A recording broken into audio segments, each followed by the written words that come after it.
Hi friends, free mentorship ప్రోగ్రాంలో భాగంగా already మనం 10 క్లాసెస్ కంప్లీట్ చేసుకున్నామండి. సో ఈరోజు కేంద్ర ప్రభుత్వం గురించి చర్చించుకుంటున్నాం. సో ఎవరైతే ప్రీవియస్ క్లాసెస్ చూడారో వాళ్ళు ప్లేలిస్ట్లో ఉంటాయి, చూడండి అండి. సో అవి విన్న తర్వాత ఇవి వింటే మీకు అర్థమవుతాయి. సో విషయం ఏంటిదంటే, మరి ఏపీ అండ్ తెలంగాణలో రెండు రాష్ట్రాల్లో జాబ్ క్యాలెండర్ వస్తున్నాయి కాబట్టి సో నిరుపేద విద్యార్థులకు ఈ యొక్క క్లాసెస్ను అందించాలన్న ఉద్దేశంతో ఈ యొక్క ఫ్రీ మెంటర్షిప్ ప్రోగ్రామ్ను కండక్ట్ చేయడం జరిగింది. సో దీంట్లో భాగంగా అన్ని సబ్జెక్టులకు సంబంధించినటువంటి క్లాసెస్ ఉంటాయి. అటు ఏపీపీఎస్సీ వాళ్ళకు అండ్ టీజీపీఎస్సీ వాళ్ళకు కూడా ఈ యొక్క క్లాసెస్ను ప్రొవైడ్ చేయడం జరుగుతుందండి. సో వీడియో నచ్చినట్లయితే మీరు సబ్స్క్రైబ్ చేసుకుంటే మీకు నోటిఫికేషన్ రూపంలో ప్రతి వీడియో రావడం జరుగుతుందండి. సో ఇక్కడ చూడండి, కేంద్ర ప్రభుత్వం భారత రాజ్యాంగంలోని 5వ భాగము కేంద్ర ప్రభుత్వం యొక్క నిర్మాణము, అధికారాలు, విధులు గురించి వివరించబడుతుందండి. 5వ భాగము ఏం చెప్తుంది? నిర్మాణం చెప్తుంది, అధికారాలు ఏమి ఉంటాయి, మరి దానికి సంబంధించినటువంటి విధులు ఏముంటాయో చెప్తుందన్నమాట. ఇందులో ప్రధానంగా మరి కేంద్ర ప్రభుత్వం అంటే మరి రాష్ట్రపతి ఉంటారు, ఉపరాష్ట్రపతి ఉంటారు, ప్రధాని ఉంటారు, కేంద్ర మంత్రి మండలి ఉంటుంది, పార్లమెంట్లో విభాగాలు ఉంటాయి. మరి దీని గురించి 1 by 1 మరి రాష్ట్రపతి యొక్క గురించి చర్చించుకుందాం. ఉపరాష్ట్రపతి, తర్వాత ప్రధాని, కేంద్ర మంత్రి మండలి, పార్లమెంట్ గురించి మరి చర్చించుకుందామండి. భారతదేశంలో పార్లమెంటరీ తరహా విధానాన్ని అనుసరిస్తుంది కాబట్టి దేశంలో 2 అధిపతులు ఉంటారండి.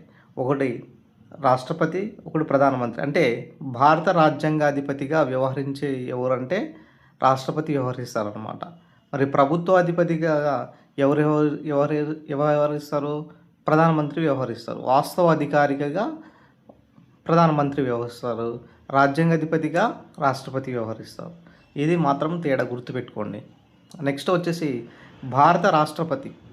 ఇక్కడ చూడండి, భారత రాష్ట్రపతి గురించి ఆర్టికల్ 52 నుంచి 151 వరకు కూడా చెప్పడం జరుగుతుందండి. కేంద్ర ప్రభుత్వం సంబంధించినటువంటి కేంద్ర మంత్రి మండలి, పార్లమెంట్ మరియు సుప్రీంకోర్టుతో పాటు భారత రాజ్యాంగాధిపతి, అదేవిధంగా రాష్ట్రపతి గురించి చెప్పడం జరుగుతుందండి. 52 నుంచి 151 వరకు. సో రాజ్యాంగంలో 52 నుంచి 121 కేంద్ర మంత్రి మండలి, పార్లమెంట్, సుప్రీంకోర్టు సో గురించి, రాష్ట్రపతి గురించి ఇవి చెప్పడం జరుగుతుందన్నమాట. అయితే మరి ఇక్కడ 52వ అధికరణ అంటే ఏంటిదంటే, భారతదేశానికి అధిపతిగా మరి రాష్ట్రపతి ఉంటాడు. రాష్ట్రపతి దేశ ప్రథమ పౌరుడు, అదేవిధంగా రాజ్యాంగాధిపతి మరియు సర్వసైన్యాధిపతిగా వ్యవహరిస్తారనేసి ఇవ్వడం జరిగిందండి. సో ఈ అధికరణ దీనికి సంబంధించినటువంటి రాష్ట్రపతి సర్వసైన్యాధ్యక్షుడిగా వ్యవహరిస్తారు, ప్రథమ పౌరుడు అనేది 52వ అధికరణ చెప్తుందన్నమాట. నెక్స్ట్ 53వ అధికరణ ఏమిటంటే, మన దేశ పరిపాలనకు సంబంధించినటువంటి కార్యనిర్వాహక అధికారాలు మొత్తం రాష్ట్రపతి ద్వారా నిర్వహించబడతాయి. సో కార్యనిర్వాహక అంటే రాష్ట్రపతి అక్కడ చట్టం చేస్తేనే మనకు అవి అమల్లో వస్తాయి. దీన్ని కార్యనిర్వహణ అంటారు. ఓకేనా? ఇప్పుడు మనము కేంద్ర మంత్రి మండలి పంపించేటటువంటి ఏదైనా బిల్లు ఉందనుకోండి, అవి రాష్ట్రపతి తప్పనిసరిగా ఆమోదించిన తర్వాతే అది బిల్లుకు అధికారం ఉంటుందన్నమాట. దాన్ని కార్యనిర్వహణ అంటారు. 54వ అధికరణ అంటే ఏంటిది? రాష్ట్రపతి ఎన్నిక గురించి చెప్తుంది. 54వ అధికరణ రాష్ట్రపతి యొక్క ఎన్నిక గురించి చెప్తుంది. 55వ అధికరణ భారత రాష్ట్రపతి ఎన్నుకునే పద్ధతిని గురించి చెప్తుంది. ఏ విధంగా ఎన్నుకుంటారనేది దాని పద్ధతి గురించి చెప్తుంది. రాష్ట్రపతి ఎన్నిక, ఇక్కడ చూడండి, రాష్ట్రపతి ఎన్నిక గురించి 54వ అధికరణ చెప్తుంది. అసలు ఎట్లా ఎన్నుకుంటారు రాష్ట్రపతిని అనేది ఇక్కడ చూడండి. ఎలక్టోరల్ కాలేజ్ సభ్యులు అంటే దీంట్లో రాజ్యసభ, లోక్సభ, రాష్ట్రాల్లోని విధానసభ సంబంధించినటువంటి వాళ్ళు ఉంటారు. రాజ్యసభల్లో ఎన్నికైన వాళ్ళ సభ్యులు 233, లోక్సభకు ఎన్నికైన సభ్యులు 543 మంది, అదేవిధంగా రాష్ట్రాల్లోని విధానసభకు ఎన్నికైన 4033 మంది కలిపి మొత్తం 4809 మంది కలిపితే మనకు టోటల్గా ఉంటారు. మరి దీంట్లో ఓటు వేయని వారు ఎవరంటే, రాష్ట్రపతి ఎన్నికల్లో ఓటు వేయని వారు చాలా ఇంపార్టెంట్ అండి. రాజ్యసభకు రాష్ట్రపతిచే నియమించబడే 12 మంది సభ్యులు ఇక్కడ ఓటు వేయరు. అదేవిధంగా లోక్సభకు రాష్ట్రపతిచే 2 ఆంగ్లో ఇండియన్స్ ఉంటారు కదా, ఆ 2 ఆంగ్లో ఇండియన్స్ కూడా ఓటు వేయరు. రాష్ట్రాల్లోని విధానసభల్లో గవర్నర్చే నియమించబడేవారు కూడా ఇక్కడ ఓటు వేయరు అనమాట. గుర్తుపెట్టుకుని, చాలా మోస్ట్ ఇంపార్టెంట్. నెక్స్ట్ 55వ అధికరణ. 55వ అధికరణ ఏం చెప్తుందంటే ఎన్నిక పద్ధతి ఎట్లా ఎన్నుకుంటారు అన్న దానిపైన మరి ఇక్కడ చెప్పడం జరుగుతుంది. భారత రాష్ట్రపతిని ఎలక్టోరల్ కాలేజ్ సభ్యులు నైష్పత్తిక ప్రాతినిధ్య పద్ధతిన ఏక ఓటు బదిలీ పద్ధతిని అనుసరిస్తారు. రాష్ట్రపతి ఎన్నిక పద్ధతిని మన దేశం ఐర్లాండ్ నుంచి గ్రహించింది. ఎక్కడి నుంచి గ్రహించింది? ఐర్లాండ్ నుంచి గ్రహించింది. చాలా మోస్ట్ ఇంపార్టెంట్ అండి. మొత్తం కూడా నేను షార్ట్కట్ చేసి చెప్తున్నాను అనమాట. ఇంపార్టెంటే మీకు సొల్లు లేకుండా అనేది చెప్పడం జరుగుతుంది. ఇక్కడ దీనికి సంబంధించినటువంటి ప్రాధాన్యత క్రమంను అనుసరించి సభ్యులు ఓటు వేస్తారు. గెలుపొందే అభ్యర్థి కోటా ఓట్లను అనగా 50% కంటే ఎక్కువగా ఉంటే, ఇద్దరు పోటీ చేసుకున్నారనుకోండి, ఆ ఓట్లు అనేది 50% కంటే ఎక్కువగా ఉంటే వాళ్ళను గెలుపొందిన అభ్యర్థిగా ప్రకటిస్తారు.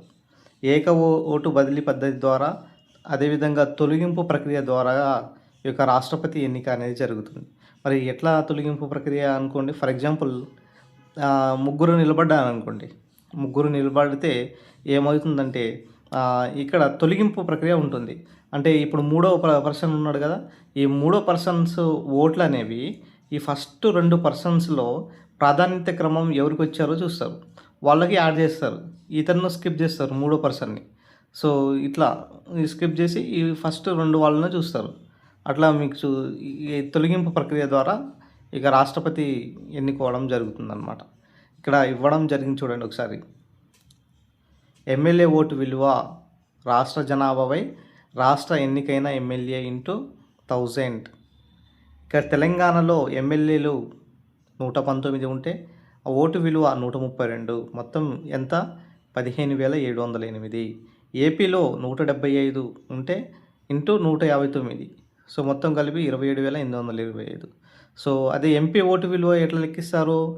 అన్ని రాష్ట్రాల మొత్తం ఎమ్మెల్యేల ఓట్లలో ఎన్నికైన అభ్యర్థులు మరియు ఎన్నికైన మొత్తం ఎంపీల సంఖ్యలను లెక్కిస్తారనమాట.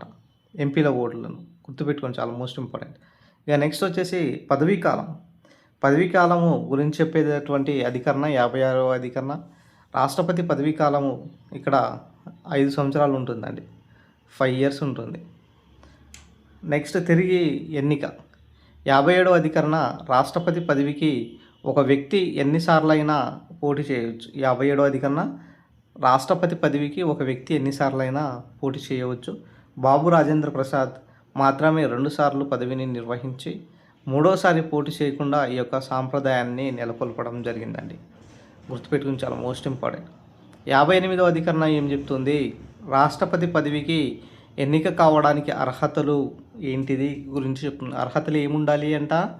భారత పౌరుడై ఉండాలి, 35 సంవత్సరాల వయసు కలిగి ఉండాలి, లోక్సభకు ఎన్నికయ్యే అర్హత కలిగి ఉండాలి, కానీ లోక్సభ సభ్యుడు కొనసాగరాదు.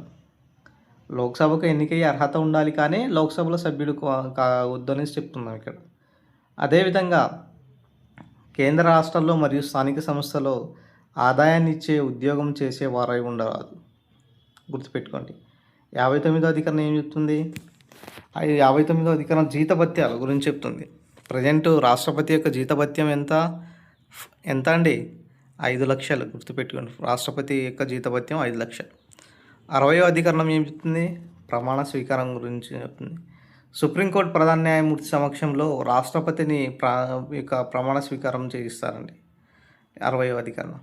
61వ అధికరణం ఏం చెప్తుందంటే మహాభియోగ తీర్మానము గురించి చెప్తుంది. 61వ అధికరణ మహాభియోగ తీర్మానం గురించి చెప్తుంది.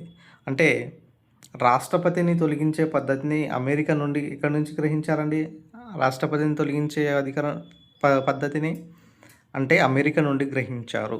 ఈ తీర్మానాన్ని రాజ్యసభలోని లోక్సభల్లోని ప్రవేశపెట్టడము. ఈ తీర్మానాన్ని ఏ సభలో అయినా ప్రవేశపెట్టాలన్నా ఆ సభ 1/4 వంతు సభ్యుల సంతకాలు కూడిన నోటీసులు 14 days ముందు సంప్రదించాలి. ఇప్పుడు మీరు రాష్ట్రపతిని తొలగిస్తారనుకుంటే అప్పుడు రాజ్యసభలో కానీ లోక్సభలో కానీ ప్రవేశపెట్టవచ్చు. కానీ ఈ తీర్మానాన్ని ఏ సభలో ప్రవేశపెట్టాలన్నా కూడా ఆ సభలో ఉన్నటువంటి 1/4 వంతు మెంబర్స్ సభ్యుల యొక్క సంతకాలు కావాలి. కానీ నోటీసులు కూడా 14 days ముందే ఇవ్వాల్సి ఉంటుందన్నమాట. ఇది రాష్ట్రపతికి సంబంధించినటువంటి అంశం. సో ఈ క్లాసు ప్రతిరోజు లాంగ్ చేయకుండా 10 మినిట్స్ చేయాలన్న ఉద్దేశంతో, మరీ ఎక్కువగా ఉంటే మీకు ఇబ్బందిగా ఉంటుందనేసి ఇట్లా చేయడం జరుగుతుంది. సో వీడియో నచ్చిన లైక్ చేయండి, షేర్ చేయండి, సబ్స్క్రైబ్ చేసుకోండి సార్.